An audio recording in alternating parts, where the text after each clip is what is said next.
Hey guys, this is Corey from Redefining Strength. Welcome to the Fitness Hacks Podcast.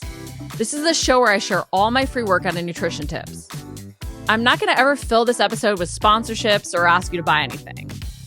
All I ask in return is if you're enjoying the podcast to leave a review or leave a 5-star rating. Or even better, share it with someone you think it might help. This will only take a few minutes and would mean the world to me and possibly change the life of someone you know. So let's jump right in. You will not always be motivated. Plain and simple. Motivation is fairly fleeting, but we need to capitalize on it when we can. And there are things we can do to ultimately create motivation. And I want you to hear me out with this because I think it's really key that we understand that we have some control over how motivated we feel. Now, motivation relates back to the pain of staying stuck.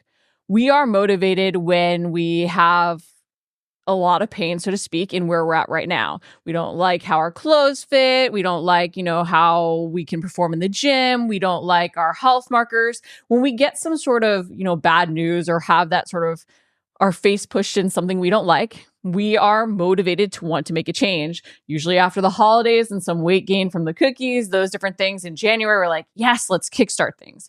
So that's what motivation is. The pain of staying stuck is pushing us forward.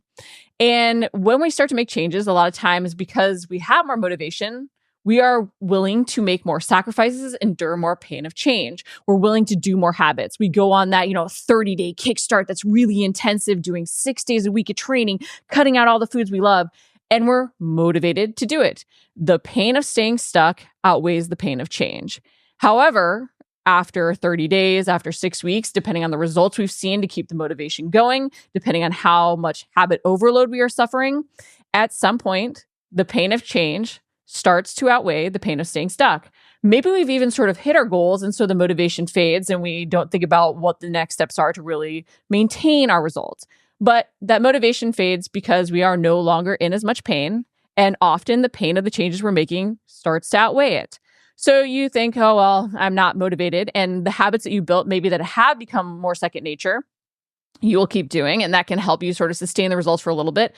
But a lot of times because we went so all in and we did all these restrictive things, we tried to create schedules that weren't even realistic, that pain of the change completely sabotages us. And we end up repeating that yo-yo dieting cycle, thinking, well, I don't have the willpower. I don't have the discipline. I can't do this. All the other excuses, not enough time, schedule, genetics, all these things start popping up.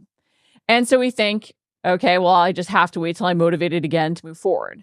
But we can control the motivation we feel. And part of this isn't that we necessarily can create more pain of staying stuck. At least we don't necessarily want to. We don't want to go gain more weight on the scale. We don't want to injure ourselves so that we're more motivated to train the way we should, right? We don't want to do those things. But what we can control to help create motivation is the pain of change.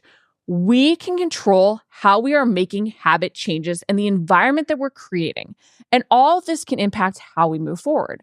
So if you're really motivated, as tempting as it is to make all the changes all at once, embrace more sacrifices, if you don't have a game plan to shift back towards sustainable, or if you don't assess that you've always done this pattern and this is always what sabotages you and makes you run out of willpower and self-control, you're going to end up in this repeating the same pattern and losing motivation and feeling like you don't have discipline and willpower again. So this time, and with a shift in seasons, whether or not it's going in the holiday season, whether or not it's going fall, summer, whatever else it is, you always have an opportunity to reassess what you need right now, because results are built off of meeting ourselves where we are at right now. And so if you're motivated, great, you're going to be willing to embrace a few more sacrifices. However, if you're not as motivated, you can still make changes. You just have to own that the pain of staying stuck is only going to outweigh a certain amount. And this is where you can control what you can control. So you need to adjust the pain of change.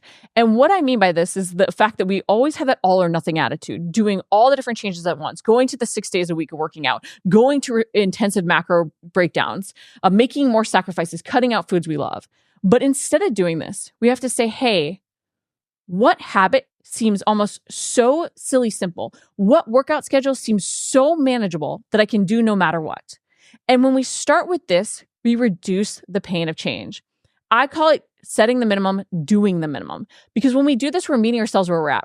If we're right now not even tracking the food we're eating, maybe we just start by tracking our food. No, this is not a change that's going to result in overnight weight loss. It might lead to some because we become more conscious, but it's one habit change that we can build off of.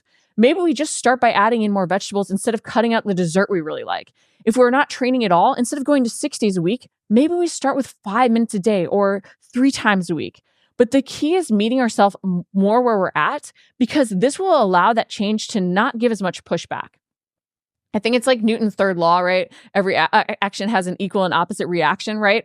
And so if we're thinking about this in terms of the pain of change, when we're motivated, we are more motivated, so we're going to do more. But in doing more, we're going to get more pushback against it. And so we have to see if we can handle the pushback with the motivation we have. And when we don't have motivation, if we can create less pain of change, we're going to get less pushback against that. And in this less pushback, we're going to be more able to maintain the routines and habits. And through maintaining these routines and habits, we're going to feel better about what we're doing. And this is where we can create motivation through the success mindset. Think about your, ideal schedule, your 6 days a week. If you only do 3 days of the 6 days that you plan, you feel unsuccessful with that.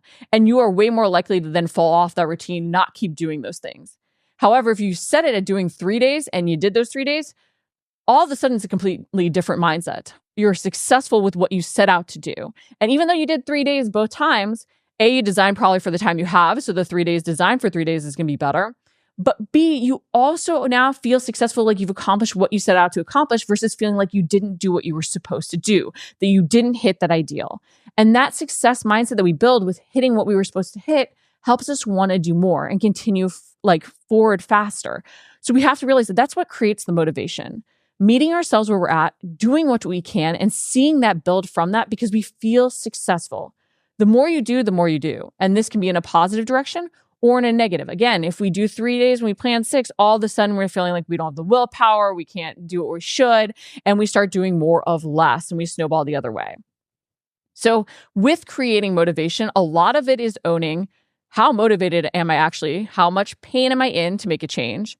How can I capitalize on this to start making changes, but also not do too much so that the pain of change doesn't start to outweigh it? And when my motivation does start to fade, that initial pain I felt, how can I then adjust the pain of the changes to make sure that I keep moving forward? And it's going to those minimums. It's saying, hey, what schedule is realistic for me right now that I know I can for sure do? Maybe it's not my ideal, but what do I know I can for sure do? Hey, I have been tracking intensive macro breakdowns, but I'm feeling really demotivated and I don't want to do anything. Okay, well, what's something I can still maintain? The more we can back off and take it back to those basics, because in making changes, we add on, I'll call it a lot of fluff, a lot of fancy, shiny decoration that, yes, is beneficial. Yes, is those 1% improvements. But at the same time, if we strip some of that away and take away some of the things that are taking our attention and go back to those basics, we can keep moving forward. We can maintain our results. And in that, see our motivation build again. So sometimes you have to strip things back to those basics and do the minimum. You have to go say, hey, I'm only going to track protein and calories and not worry about where my carbs and fat fall. Hey, I'm going to do 3 days a week over 6. Hey, I'm going to do 30 minutes over an hour. You have to strip back some of those things in order to keep moving forward, because this is really how discipline is built. Because in making these changes, we're unlearning old habits that are almost or often even unconscious. As we're sort of bringing them to light, we're making them conscious, so we have this control over them, and then we're consciously trying to put in new habits over them. That's a lot of willpower, a lot of self-control, a lot of attention focus that we are using, which is why we can see that motivation fade with doing all these changes at once. But in this process, you have to say, hey, what's a small habit I can focus on unlearning? Okay, and in this, how can I replace that behavior? And this is where changing your environment can be so helpful to creating that motivation, because our environment influences the actions that we take. When we think about it, what do you do when you get home? You put your purse down, you put your backpack down, you put whatever down, and you might go and do whatever habits you normally do, which might be going to the cabinet. If you struggle to go to the gym, you might sort of look over at the TV, you might get caught up looking at the mail, you might do all these other things, right? How could you change your environment to help you go to the gym and not just go to the cabinet and snack and read your mail and get caught up doing other things, and all of a sudden it's late at night and you're like, okay, no, I'm not going to work out. You could change your environment by putting out your gym clothes the first thing that you see, or by even bringing them in your car so you don't go home in the first place. That's changing your environment so that you instantly go to the gym instead of going home. But if you can't, you put them out at home. But the point is you're changing the environment, you're changing that routine or pattern so that you can trigger new actions. And that can help make it easier to bring those unconscious patterns to light while implementing a new learning process of new habits that you want to do. But it takes less willpower, less control. The more we try and rely on discipline, we say, I'm in this habit of going to the gym, and then we don't put out our clothes for the first time, the more you're going to see those habits slide because you don't have that visual reminder. So as silly as it can seem, make changes to your environment that will help trigger those new habits, because that will make you have to rely on discipline, on motivation a little bit less, because it's something that will hold you accountable that's a visual. Even as silly as it might seem, putting on the cabinet, hey, I have these habits, these are my macros, this is the day that I planned out already in my tracker to eat. That's that reminder and that little extra accountability so that you aren't so much saying, well, I could do it or I couldn't do it.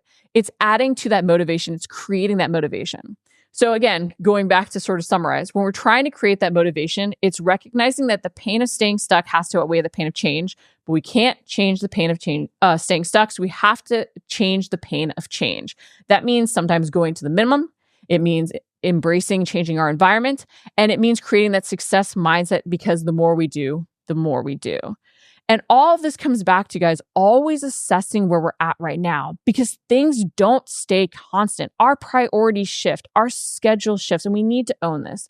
So at points, we need to step back and say, hey, why am I feeling demotivated? What's going on in my life right now that has shifted my priorities or made me feel burnt out with some of the habits? And again, this is where we can strip away some of those things. It's where we can change our schedule. It's where we can change our environment.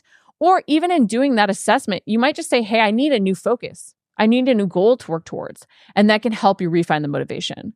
But as much as we can't necessarily just magically make motivation appear, we can create it by addressing what we need right now and by changing the habits to create that success mindset. Because again, the more we do, the more we do.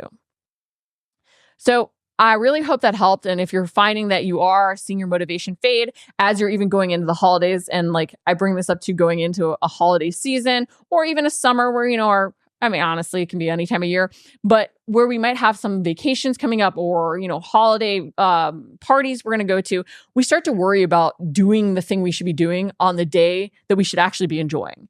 And we have to remember that if every day is legendary, no day is legendary, but we can make more legendary days by embracing on other days we can make sacrifices. So whether it's the fall, whether or not it's the spring before or summer vacations, do it now. Make the changes now. Use the motivation of making those days legendary and not depriving yourself on the days that you really care about and want to enjoy. Like, use that motivation to motivate you to do something now. Okay? Because we can create motivation even by reminding ourselves of what we really want out of things. And having that long-term focus isn't always easy, but I also think recognizing that we sabotage ourselves by worrying about dieting on vacation, worrying about dieting on the holidays, over focusing on the 300 some odd other days of the year that we can make changes. So sometimes saying, hey, I'm going to do this now to have those other days be legendary can be really helpful. And it can help us embrace sacrifices, because that could be even the change in your environment that you need. Having that calendar with the days that you truly care about, that you don't want to have to worry about the habits that you're doing. You don't want to have to worry about a missed workout on, right?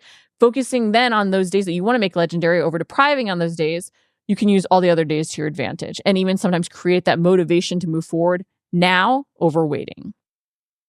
So off of that, I did want to see if there were any questions, comments, or concerns in the group. And if you are watching the replay, do not hesitate to comment afterwards. I will go back through and try and help out with anything that I can, or link to any other helpful tips and tricks. Doesn't look like there is anything, but guys, I really hope this did help, because I know it can be very frustrating when it feels like we're motivated, we make all these changes and then we can't sustain them. But we have to recognize that motivation is fleeting and we can only create it through adjusting our habits to keep moving forward.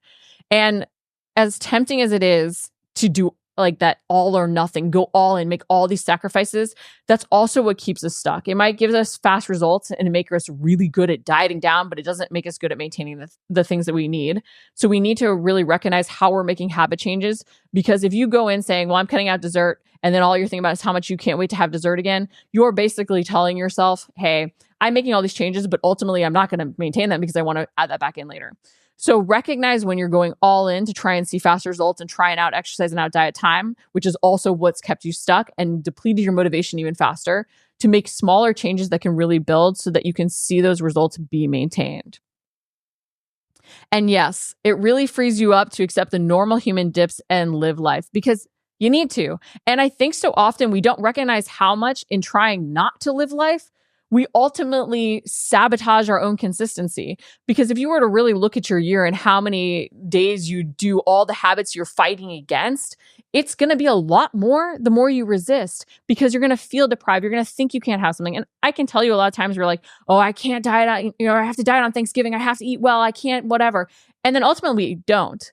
And yet we have this feeling that we were deprived on this day when we weren't really deprived. And then we feel guilty for that day. And then we do more things off track. And then it takes us longer to get back on track because we felt so deprived with it when we didn't even deprive in the first place. So we've created this whole negative association and mindset when we didn't even necessarily do anything that was moving us forward in the first place. And so the more we embrace that we can have those legendary days and dial in everything around it, the more we really strike that balance. The less we try and strive for someone else's ideal, someone else's version of eat clean. We find our own balance, and that really is what the habit build is all about and moves us forward towards our goals in a way that we can maintain.